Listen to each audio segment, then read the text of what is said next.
Thank you, dear viewers, for joining us at this news on Equinoxe Television live from our headquarters in Cameroon's economic capital, Douala.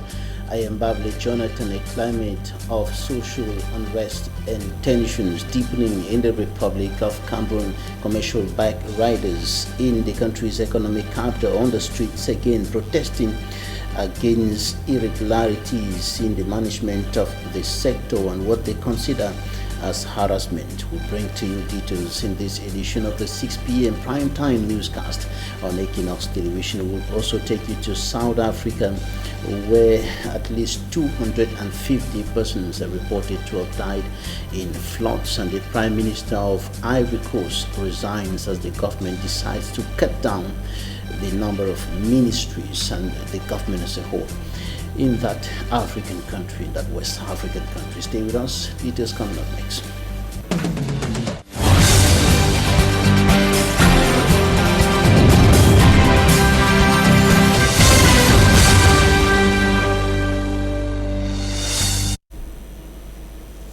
Thank you for joining us at this news. I will begin here in Cameroon's economic capital, Douala, where commercial motorbike riders took to the streets in a protest, interrupting circulation in the heart of Aqua in Cameroon's economic capital, Douala. They're protesting against harassment by council agents and trade unionists, and the bike riders interrupted circulation for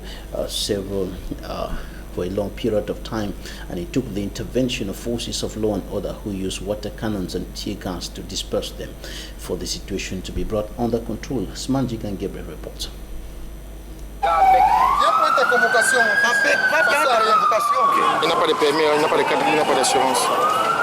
It was an uneasy calm that reigned around the Bonokwawang neighborhood in Aqua this Wednesday morning. Commercial motorcycle riders are furious. This forced them to block the major access roads in the Bonokwawang neighborhood. The bike riders are decrying the institution of new taxes which was introduced by the leader of their sector. Tell the government that we don't need this syndicate anymore. It's not normal that things have become hard outside and we can't even have simple jollof rice on our tables, but they send people to come steal from us. The disgruntled bike riders will even face off with the tax collectors who are dressed in red. While others throw stones on the syndicate leaders, the forces of law and order who were present were speechless. A president decides to remove a ticket not signed by the minister, the mayor, or even a delegate to sell to us for 500 francs every end of the week. We say no to these tickets and are requesting that the government should provide identification outfits for us. According to an insider within the commercial motorcycle syndicate, the control that is currently going on is geared at removing those who use their bikes to steal from the innocent civilians. You will see that some people are out there tearing the identification outfit of some workers. You must have noticed that for some time now, Douala doesn't have back snatchers, no thieves, because of the control that has been on since April 8, 2021. As a result of the tension, many people were injured, even non-bike riders. They were shooting stones. I'm not a bike rider. It was thanks to the intervention of the anti-riot van from the Mobile Intervention Police Unit, which sprayed water on the protesters, that calm returned to the Bonokwawang neighborhood in Aqua, Douala, Littoral region.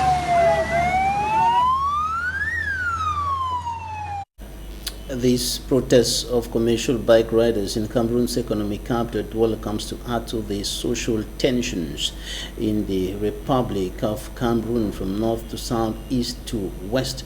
There are socio-political, economic and security tensions affecting the country, reason why a group of 8 political leaders and 8 civil society leaders have put themselves together, and they are calling on Cameroonians to rise up and take action before the country falls into a chaotic situation. They are saying that the country has to be rebuilt. We're going to discuss this in the second part of this edition of the 6 p.m. primetime newscast on Equinoxe television.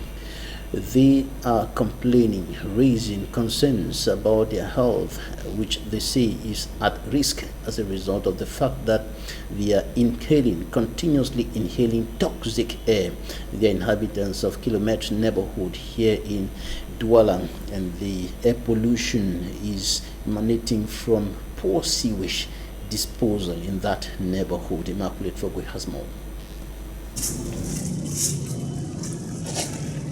A damaged septic tank belonging to occupants of this building located at Kilometre 5 Grand Canyon in the Douala 2 subdivision is making those living around the area very uncomfortable, with some others sick due to the pungent smell emitting from the sewage water.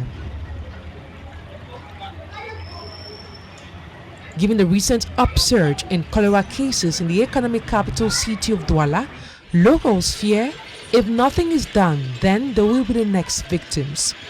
It's hard living around here, especially with children. It's difficult for you to control their every move. We have informed the landlord about the building where the water is coming from, but we have not gotten any response. Working on this and later getting into our homes with it is inhygienic, putting us at risk of infection. It is a horrible experience. Apart from the sewage, the victims equally decry poor waste disposal by those living in the said building. We have reported the case to the quarter head. I hardly sit in my house anymore because I can't resist the pungent smell. Our children are still very young and it's dangerous for them. All efforts made in order to get in contact with the landlord were in vain. Sewage contains harmful microorganisms such as bacteria and viruses which could cause illnesses. Prices of basic commodities and construction materials continue increasing in the Republic of Cameroon. The situation is becoming quite disturbing, especially concerning construction materials that have experienced a sharp increase in prices in recent weeks. Details in this report compiled by Innocent Aze. Just like foodstuffs, prices of building materials in Cameroon have skyrocketed. This man says he is just from constructing his house and is unable to roof it. A 3-meter roofing sheet, he says, now costs 10,000 francs CFA. He wonders how the future will be like for his children with the crazy hike. A dealer in building materials seems to have an answer to this. That she learned Alukam does not have some essential raw materials to fabricate the roofing shoes. This other speculates it could be the Russia-Ukraine war, as custom duties have also increased. Other building materials like tiles have also become very expensive, she says. Some tiles, which cost 3,300 francs CFA 2 years ago, now cost 5,000 francs. Cement is not left out. According to this bricklayer, a bag of cement increased from 4,600 francs CFA to 5,500 francs CFA. With this increase, life, they say, is made more and more complicated for the already suffering Cameroonians. With all this, house rent is bound to be terribly expensive when we receive a monthly wage of less than 50,000 francs CFA. These Cameroonians believe the Superman government can rescue them. Et nous interpellons le gouvernement à trouver une solution à voir notre cas, parce que ça devient de mal en pire. Nous allons mourir asphyxiés au Cameroun. C'est vraiment très grave. The peace-loving Cameroonians continue to endure the price hikes, hoping the Yaoundé regime will reduce them in the days ahead, when no one knows. Christopher John Lamore, U.S. Ambassador to the Republic of Cameroon, says that he is impressed by the technical capacity of the Lakentini Hospital and the healthcare services delivered in that health amenity in Cameroon's economic capital. While the U.S. Ambassador to Cameroon visited the health amenity earlier, that was yesterday, and of course he is on meet the people, some sort of meet the people tour after his arrival to Yaoundé, the nation's political capital, Yaoundé. And of course, he was also at the Douala seaport today. He is moving around, taking the temperature of the country in which he has been appointed as ambassador. Now take a listen to Christopher John Lamore, U.S. Ambassador to Cameroon, in this extract. I'm very, very happy to be here this afternoon and to have had the opportunity to see the wonderful facilities and the good work that the doctors and all of the staff of Lakentini Hospital are doing. As you all know, it's the year after the 90th anniversary of Lakentini Hospital. We have a long-standing partnership with the hospital. I've been very impressed by the labs, by the staff, by the level of care and treatment that patients receive here. Can you please elaborate more on the partnership with the hospital? So through our implementing partners, that is GHSS and the Elizabeth Glaser Pediatric AIDS Foundation, EGFAF, we have partnered to provision laboratories and to provide assistance, equipment, training. So we're very, very happy with the partnership, and I hope that the hospital feels that they have benefited also from the work. The death toll in the South African province of KwaZulu-Natal has reached more than 250 after devastating floods wreaked havoc in the area, and some areas saw months worth of rainfall in a day. Local authorities are calling for a state of disaster to be declared. Officials have said the country just witnessed one of her worst weather storm catastrophes, and mudslides have trapped people under buildings with more floods expected. Rescue efforts is reportedly being hampered by poor visibility as a helicopter continues to bring people back to safety. And still concerning the floods in South Africa, parts of the crucial number 3 or N3 highway connecting Durban to the economic heartland of Cote province have been blocked. President Cyril Ramaphosa has visited the area and pledged to help. He also described the disaster as a force of nature which some have disagreed with, and the blame poor drainage and badly built houses in low-lying areas for the high death toll. Ivorian Prime Minister Patrick Achi has tabled his resignation and that of his government as President Alassane Dramane Ouattara plans to slim down the size of the cabinet. The president said he will reduce the government to about 30 ministers from the current 41, with new appointments to be made next week. He adds that a slimmer cabinet will be more efficient and in tune with the global economic climate. During today's cabinet meeting, he accepted the government's resignation. The PM said his decision to resign followed the president's intention to reshuffle the government. 66-year-old PM Achi was appointed in March last year He was the third prime minister in the West African state in the last 3 years after Amadou Coulibaly and Ahmed Bakayoko, who both died in 2020. And that's it for the first part of this newscast. Coming up next, Talking Point.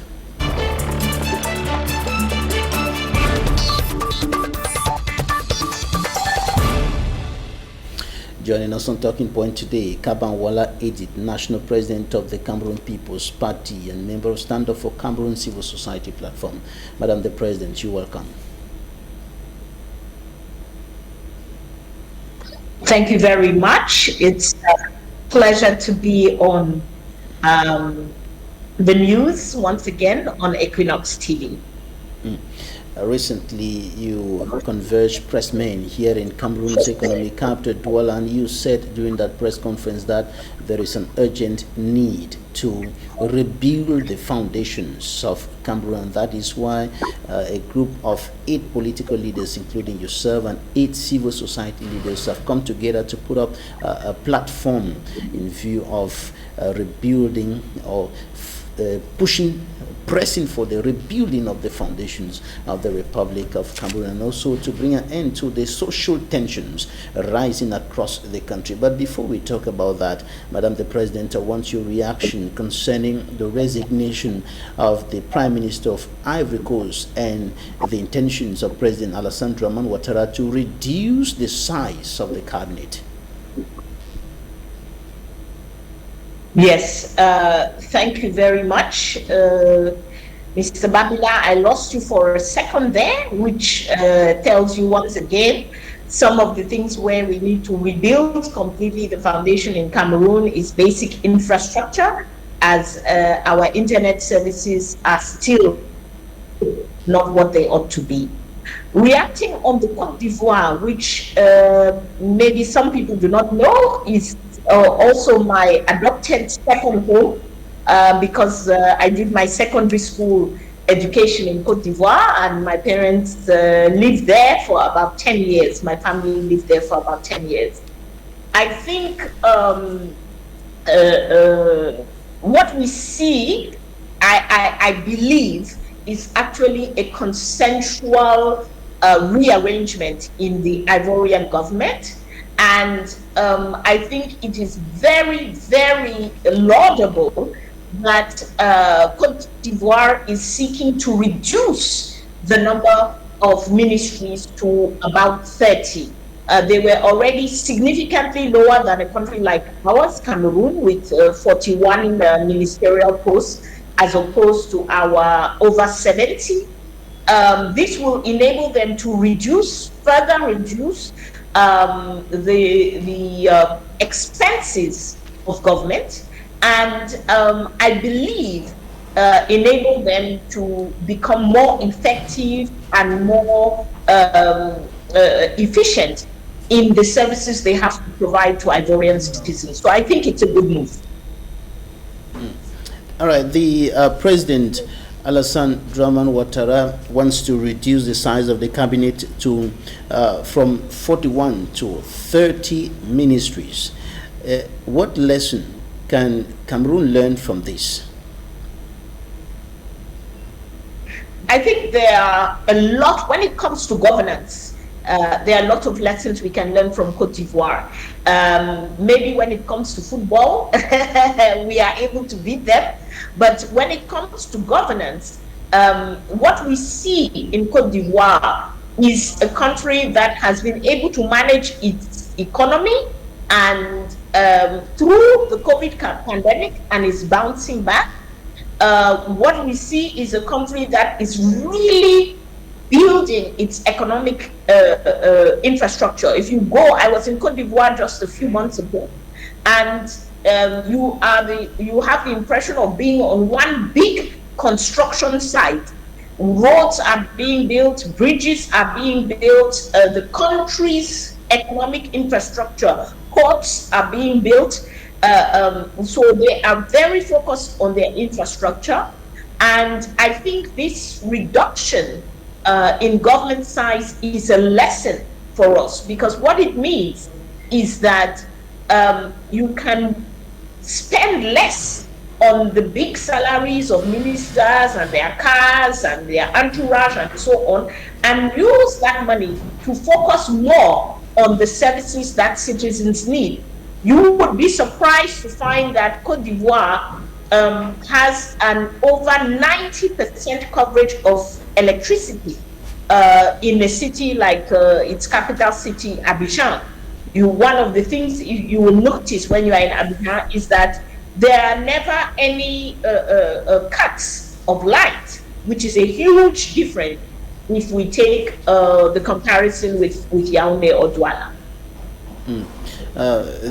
You of the opposition and the civil society have been calling for this to happen in Cameroon for a long time now, for the number of ministries to be reduced. I think we are about 60 today in Cameroon, but this seems not to be happening. I think, Mr. Babila, that is why you hear us calling for the rebuilding of the foundation of Cameroon. We do not believe that the current government in Yaoundé is capable or has the willingness to actually manage the country in a way that is beneficial to the Cameroonian citizens that we are. And this is why for us, it is time to go to a period of transition where we rebuild the foundation of the country and put into place the pillars of justice, the pillars of democracy, but also the pillars of economic growth, which is beneficial to all. We can call it pro-poor growth, but it is that economic growth which enables the average Cameroonian, first of all, to move. That is another thing we can learn from Cote d'Ivoire. It is a country similar to ours, but their minimum wage is over 3 times the minimum wage in Cameroon. So this is the kind of economic infrastructure that enables an economy to grow. So our firm belief that this will come from the rebuilding of the foundation of our country. Recently, Madam the President, speaking to journalists here in Douala, together with the other politicians making up the platform to which you belong today, you said that nobody is safe in Cameroon today. With regards to the prevailing situation, nobody is safe. Tell us more about this. Of course, I think it's clear. We have been decrying now for over 10 years the security situation which some of our citizens are undergoing. From the extreme north, where Boko Haram has been wreaking havoc since about 2009, to the north, the Adamawa, and the east, where we have Central African rebels crossing over and creating insecurity, to the northwest and southwest, where we have had a crisis for over 5 years. What we are seeing now, though, is that this situation of insecurity, which was restricted to certain parts of the country, is now generalized with the bad economic situation. People are no longer able to eat, they are no longer able to feed their families, and this will always result in an increase of crime. So we see crime on the increase in Yaoundé or Douala. Kidnappings, which had been restricted to these conflict zones, are now taking place in Yaoundé and in Douala. We see people being held at gunpoint to be able to have to give money to thugs on the street. And on top of that, we have a general situation of insecurity where no citizen is safe. We are not safe from the government itself because of arbitrary arrest and illegal arrest. And now we have rising criminality. So the citizen is caught in the middle. Just yesterday, 3 persons were killed in the northwest and southwest regions of the country, where there is a socio-political and security crisis going on for close to 6 years now. Precisely in the northwest region, the regional delegate of the penitentiary administration and 3 warders were gunned down. And earlier today, bikers were on the street here in Accra, protesting against harassment and so on. And we have been seeing people on the streets all over the country. Either they are protesting over forceful eviction, they are protesting over unpaid salaries, they are protesting over poor working conditions, and all of these things increasing the social tensions across the country. What is the cause of this? We are having 40 years of the extremely bad governance of the Biya regime is coming to a head. You know, a country is like a very big house.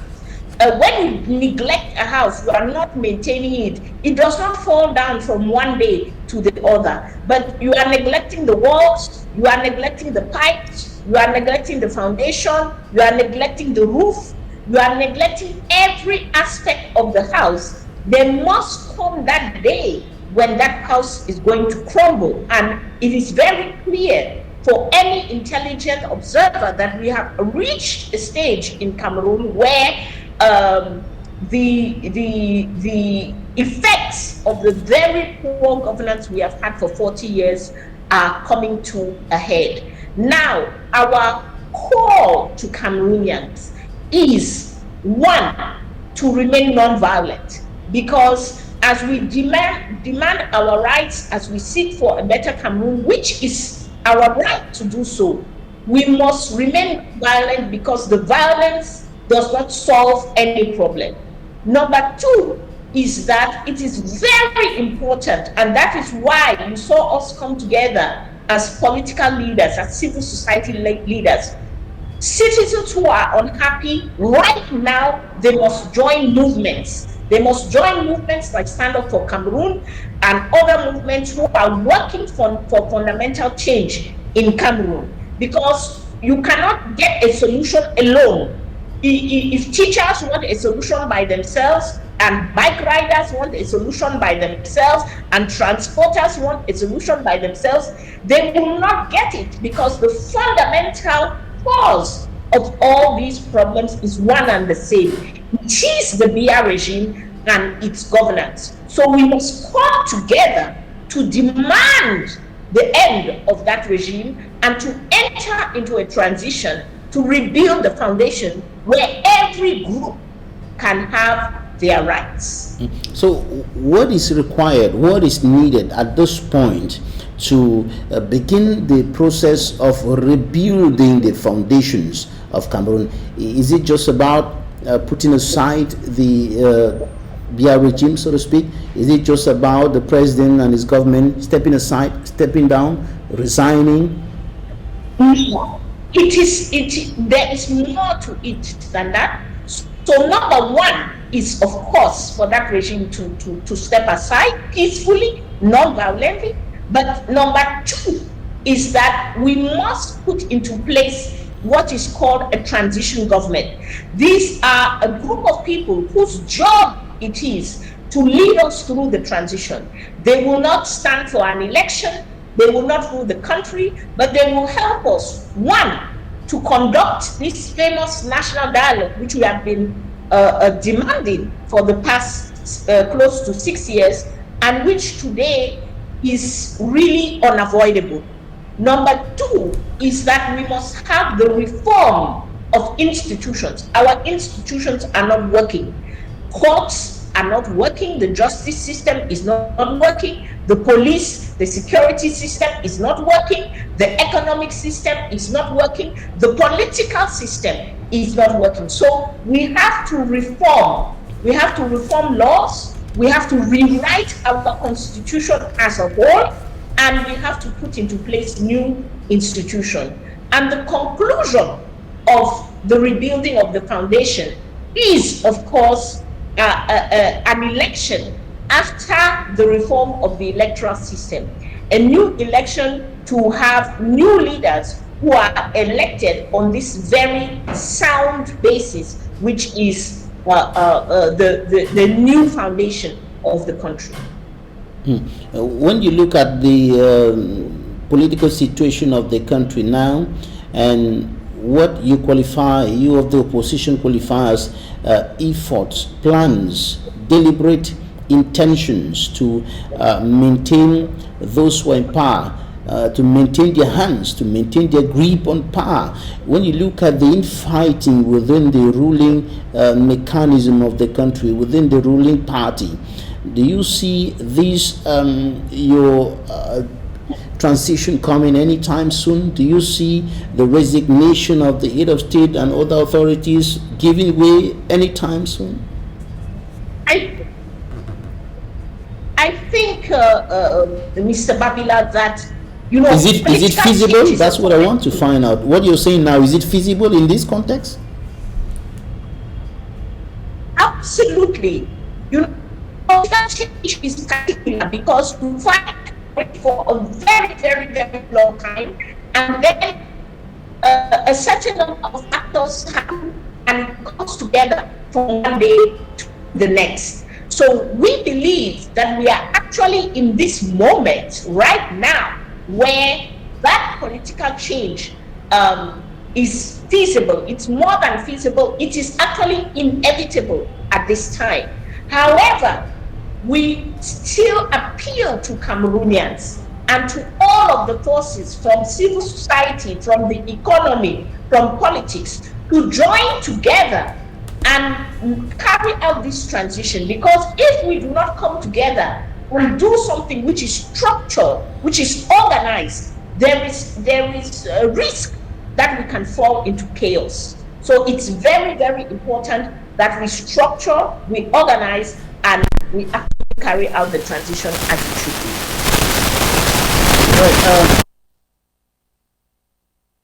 The organizations that are behind the coalition or the platform that you and other leaders have put in place to press for this transition, to press for change in the country, to press for a return to normalcy across the board. Sorry, I did not understand the question. I said you're urging Cameroonians to support you, to support the political leaders, to support the civil society leaders who are standing up to fight for change, to fight for a better Cameroon. Now, they will want to know, the Cameroonians that you're calling to support you will want to know the names, the organizations that are behind the political transition move, that are behind the platform that you recently put in place with other political and civil society leaders. I think as Cameroonians, and for our movement, Stand Up for Cameroon, and with the other leaders where we have come together, this is about Cameroonians making change for Cameroon. We must be at the forefront, and the first means, the first energy, the first support is the non-violent action of the Cameroonian people. So if we do not, as Cameroonians, step forward and make that change happen, nobody is going to make it for us. So it's very, very important that Cameroonians realize as their frustration increases, now is the time to join on board and to reflect and have very, very organized action. Because as the pot continues to boil, there will be a moment where it overflows. If we have not organized things, if we have not structured things, at that moment when the pot overflows, we can enter chaos. Let us not forget 2008 in the pot overflowed, but there was structure, there was move forward and rebuild the foundation of the country. So we are asking once again for people to join us, for us to come together, for us to be able to act together in non-violence, in an organized determined secures the future of our nation, for ourselves and for our children. All right, Madam the President, some of the big names that we know in Cameroon: John Fundi of the SDF, O.C. Joshua, Honorable O.C. Joshua of the SDF, Maurice Kamto of the CRM political party. Some of these big names do not feature in among the names of those who are standing up in this initiative. Why? You know, the saying is that the journey of 1,000 miles starts with first step. So we have had, and if you notice, we have created this platform, we have come together, we have begun, but we have not put any name, we have not put any because political actors to a lot.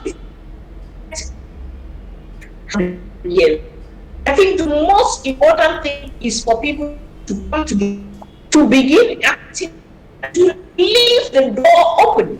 You have mentioned those big names. By big name in Cameroon, then we believe that you will be interested in rebuilding the foundation of the country.